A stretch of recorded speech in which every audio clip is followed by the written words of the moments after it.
In this video, we're going to learn or start learning how to verify trigonometric identities. Now, before we get to an example, there are one more group of fundamental trig identities that we need to add to the list. And these are the cofunction identities. Now, even though the list looks really long, it's actually pretty straightforward to remember these cofunction identities. So first of all, let's talk about the sine and the cosine. One thing about the sine and the cosine is that they are related, and they're related by 90 degrees. So what happens is, if you were to look at the cosine and a value for sine, you'll notice that if you start comparing them, that they're off by, their values are off by 90 degrees when you put in that angle into the sine and cosine. Okay, so if you didn't understand that, that's okay. The big thing to remember is that the sine of 90 minus theta equals cosine, and the cosine of 90 minus theta equals the sine. Okay? So those are two big ones to remember. Now these next two, they're just a derivation of this. What is 90 degrees in radians? Pi over 2. So these next two are just the same identity, but in radians. All right, now that we know that sine and cosine are related by that 90 degrees, all the other functions are kind of grouped together based on this. And so we have the tangent. Well, what is the tangent related to? The cotangent. And notice we say tangent, cotangent, cofunction. There's kind of a pattern here. So the tangent of 90 minus theta equals cotangent, cotangent of 90 minus theta equals tangent, and then here's the radian. And then we have, what's the cofunction identity of secant? Cosecant. So secant of 90 minus theta is cosecant, cosecant of 90 minus theta is secant. We don't use these too often, but I felt that it was important to kind of discuss these a little bit. All right, now let's go back to verifying trig identities. So when we verify trig identities, it'll just say verify the identity. That's basically the instructions. So we want to verify the identity. And so we will start off with the cosine of theta times the secant of theta equals 1.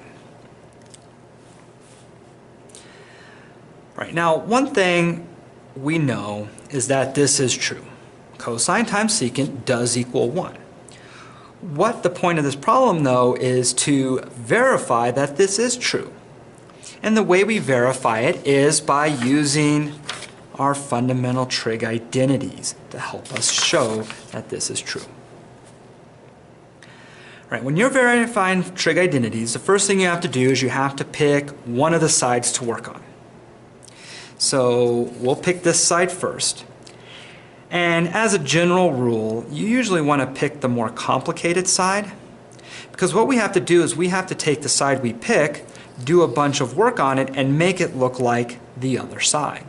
And it's always easier to take a more complicated side and make it look like an easier side than taking the easier side and making it look like the more complicated side. So that's why we usually choose the more complicated side. All right, so, and then of course in there I said the one other rule is that we can only work on this side. So you can't do, once you choose, for example, the left side, you can't do any work on the right side. You have to do it all over here. Okay, now we have to use some concept to try to get us to this point. And one strategy that works actually a good amount and is very helpful is if you're sitting there thinking about what should I do, well, why don't we turn everything into terms of sine and cosine? Because if you turn everything into terms of sine and cosine, then at least you only have those two functions. So cosine is already cosine. That's easy enough. But what about secant? Well, according to our fundamental trig identities, secant is 1 over cosine. So in for secant, we're going to substitute in 1 over cosine. Then we multiply these together and we get the cosine of theta over the cosine of theta equals 1, and cosine over cosine is 1 equals 1. And so we just verified it. Let's try another example. Let's say we have 1 plus the sine of theta times 1 minus the sine of theta equals the cosine squared of theta.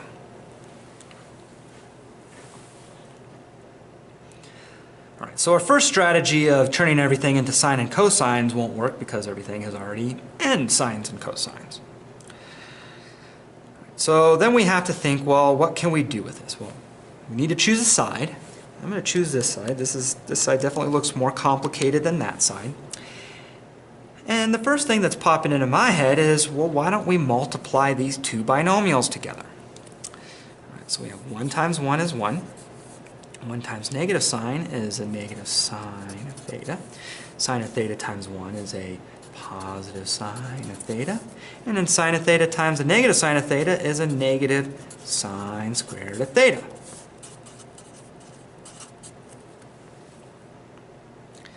Okay, so, well, something nice happens. These two sine of thetas in the middle cancel each other out. So we have 1 minus the sine squared of theta equals the cosine squared of theta.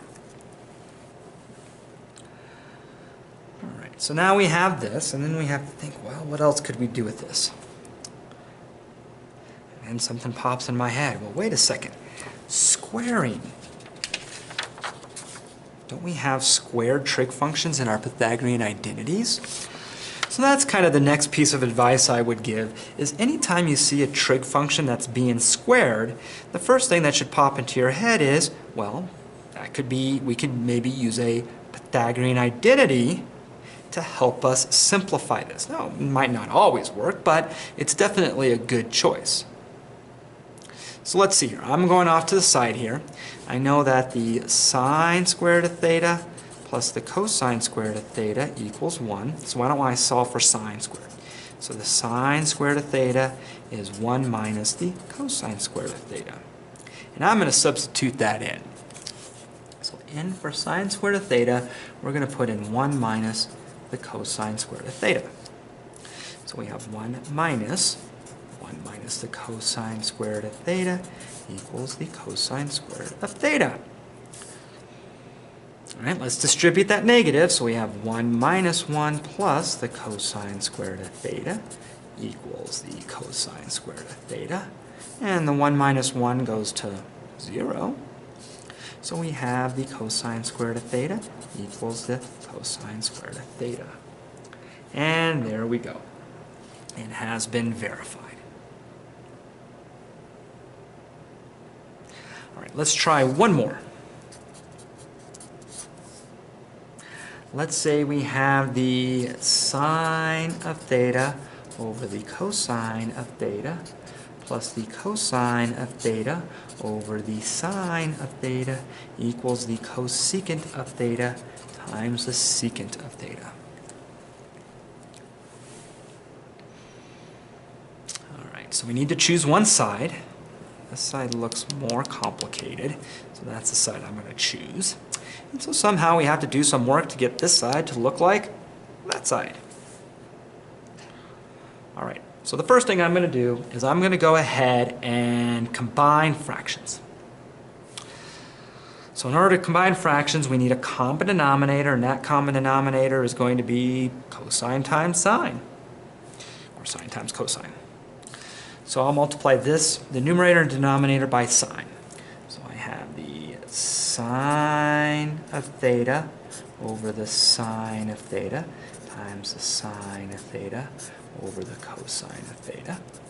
And I'll multiply this and this by cosine.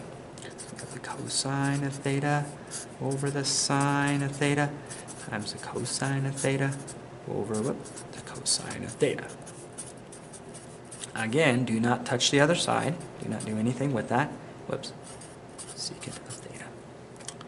All right, so when I multiply these, we get the sine squared of theta over the sine of theta, cosine of theta, plus the cosine squared of theta over the sine of theta cosine of theta equals the cosecant of theta secant of theta.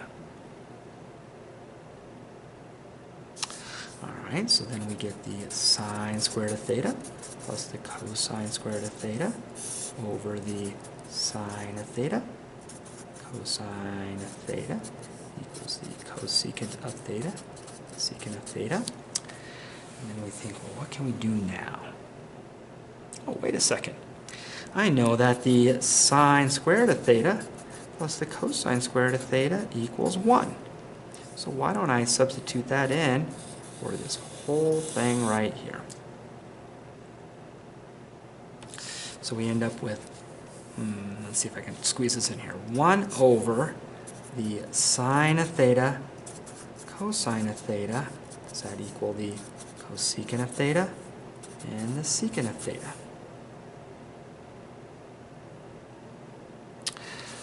Alright, I'm going to split those apart. So we have 1 over the sine of theta, 1 over the cosine of theta equals the cosecant of theta, secant of theta. And then I know from my trig identities that 1 over sine is the cosecant, and 1 over cosine is the secant. So now I have the cosecant of theta times the secant of theta equals the cosecant of theta times the secant of theta. And we just verified that trig identity. Okay, so there's a lot to this video, but basic idea is to verify trig identities. You know they're true, so you're just trying to make one side look like the other.